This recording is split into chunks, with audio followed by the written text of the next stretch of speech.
Hey guys, welcome back to another one of John's never-ending list of random things to do. And for today's video, we're going to be installing this Eibach sway bar with this Eibach subframe brace.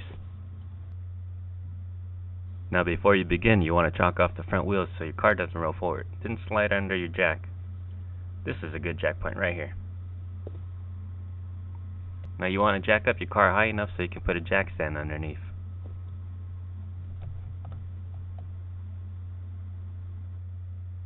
Now place your jack stand underneath. Don't forget the other side.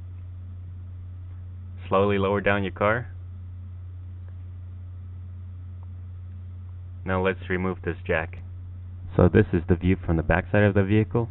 Again, your safety comes first, so make sure your jack stands and everything are sturdy. Our next step is to remove this 12mm bolt here. This 12mm bolt here. These two 12mm bolts here.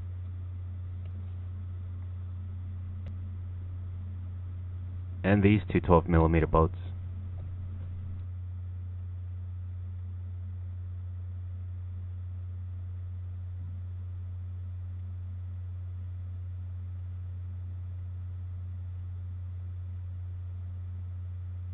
Now we can start to remove our sway bar.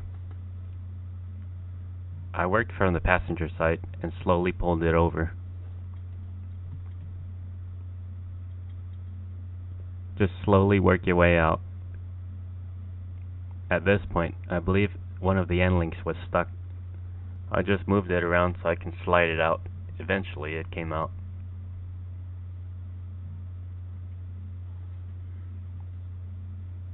There we go.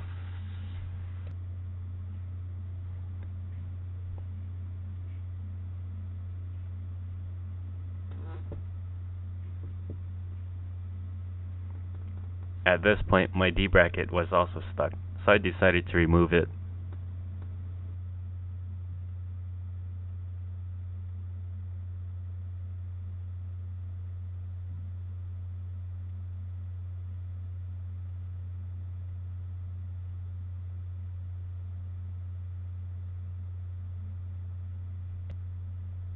With all of our obstructions out of the way, we can start to pull out the sway bar. Again, move your end link around if you need to, and then pull the rest of the sway bar out. Moving on back now, you see this lower control arm right here? We need to remove this 17mm bolt right here, and then push the lower control arm upward.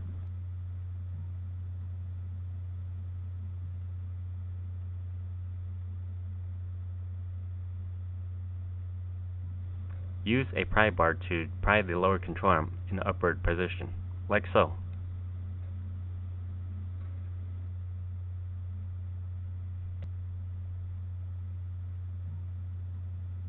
Moving over to the other side, we're going to remove that 17mm bolt as well.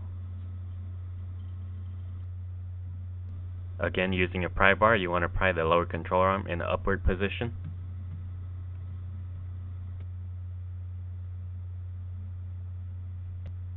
So, out with the old and in with the new. And don't forget the subframe brace here. Along with the subframe brace, Eibach also gave you new end links. This is a package. Now let's start to install the new Eibach sway bar. You'll see later in this video that I should have lubricated and installed my bushings before I slip my sway bar up here.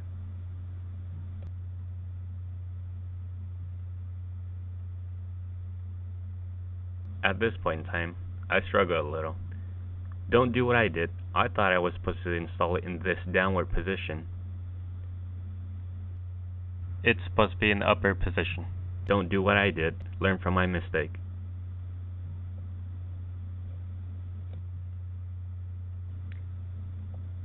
Again, do not put it inside the lower control arms, like so. The Eibach subframe brace simply just slides up like so. Man, that was easy. The next step here is to apply grease to these new bushings we got.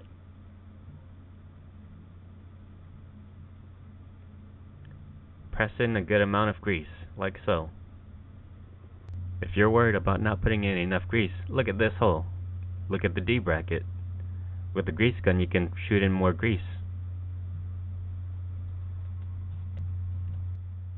Now press the grease into the grooves and make sure everything looks lubricated.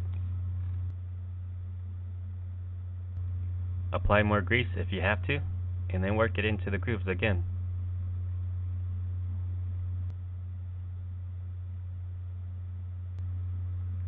That looks good. Don't forget to put grease into the other bushing. You'll see how I struggled to put in these bushings. I strongly recommend that you install them before you slide in your sway bar. It'll make your life a lot easier.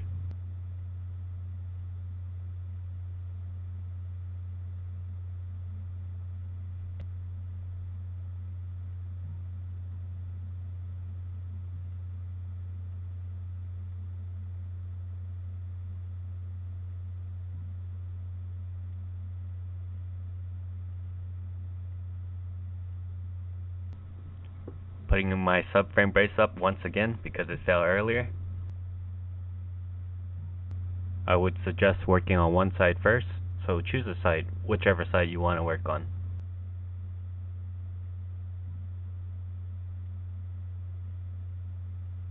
Insert the D bracket on one end and start to put in the bolts. Do the same for the other side once you're done. As a reminder, if your sway bar is in this cavity here, it's wrong. You want it up here, above the lower control arm. Now that we're done on one side, we're going to move to the other side. These bolts were provided by Eibach, and they are now 13mm bolts. Don't torque anything down yet, just keep everything loose. You'll see why. Now that the bolts are in place, we're going to install this bracket with these two nuts. Remember the lower control arm that you've pried in the upright position? Well, we're going to use that cavity to insert the bracket on the back side of the subframe.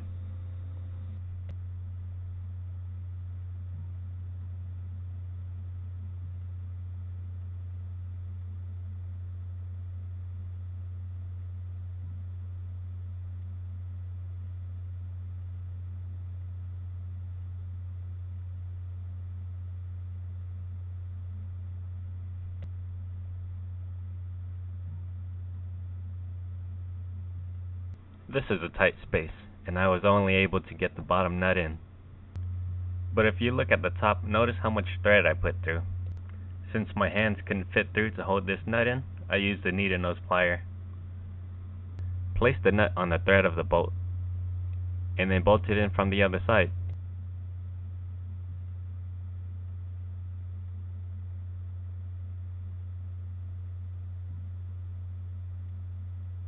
Go ahead and tighten it down, but not too tight, because we still have to work on the other side.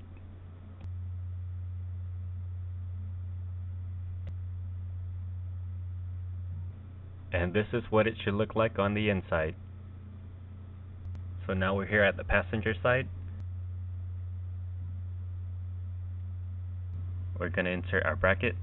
This side with the groove here fits over the nut on the inside. And this is what it should look like with the bracket in there. I was looking on the back side and I found this hole, and look, it's easy access to the bolt. I'm going to use it. Insert needle nose with nut, and then tighten it down from the outside.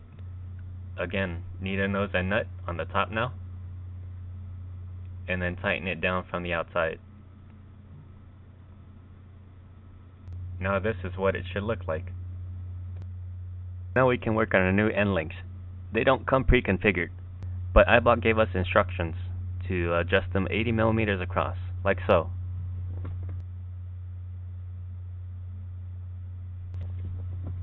Now that you've adjusted your end links, we're going to install them, working on the passenger end. Here, insert the bottom portion like so until the holes line up. Insert the original 12mm bolt and thread it in by hand.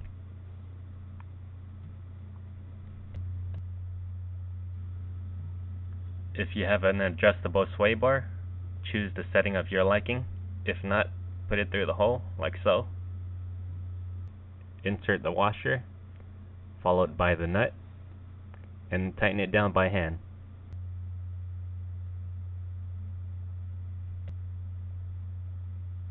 Now let's go to the other side. Insert the end link, Align the hole like so, and put your 12mm bolt through. Attach the top of your end link to the sway bar, insert the washer, followed by the nut. Tighten it down by hand. Now starting with our D-bracket bolts. Here on the driver's side, we're going to torque everything down to 40 foot-pounds. Now on the passenger side, we're going to torque these down to 40 foot-pounds. On the passenger side, we're going to torque this end link bolt to 40 foot-pounds. Driver's side as well, 40 foot-pounds.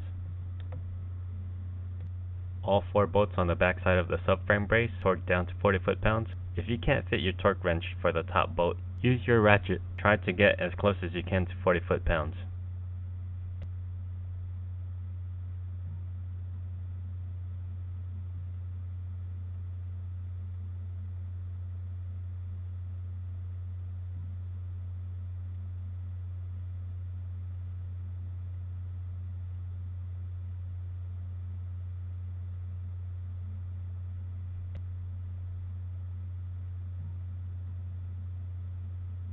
The next step is to reconnect the lower control arm, so pry it back down until the holes somewhat align. Insert the 17mm bolt like so, and if you're lucky it'll go in with no problem.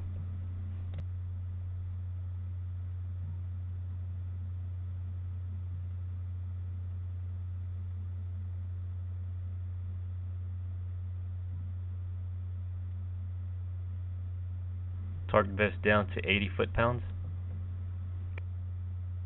Here at the driver's side, pry down the lower control arm until the holes somewhat align. Insert the 17mm bolt, and if you're lucky, it'll thread through. In this case, I wasn't lucky, so I'll show you what I did. I removed the 17mm bolt and inserted it in through this side.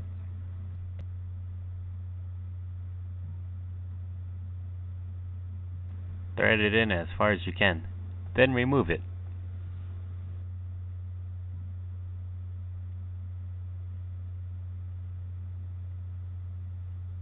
Insert it back into the hole where you need it bolted into.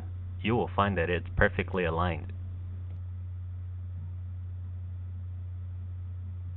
Tighten down the bolt as much as you can, and then torque it down to 80 foot-pounds.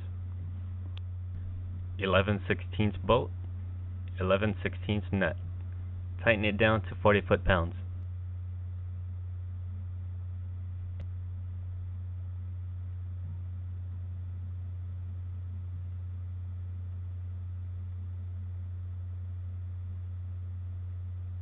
One more time, 11/16 bolt here, 11/16 nut here. Tighten it down to 40 foot-pounds.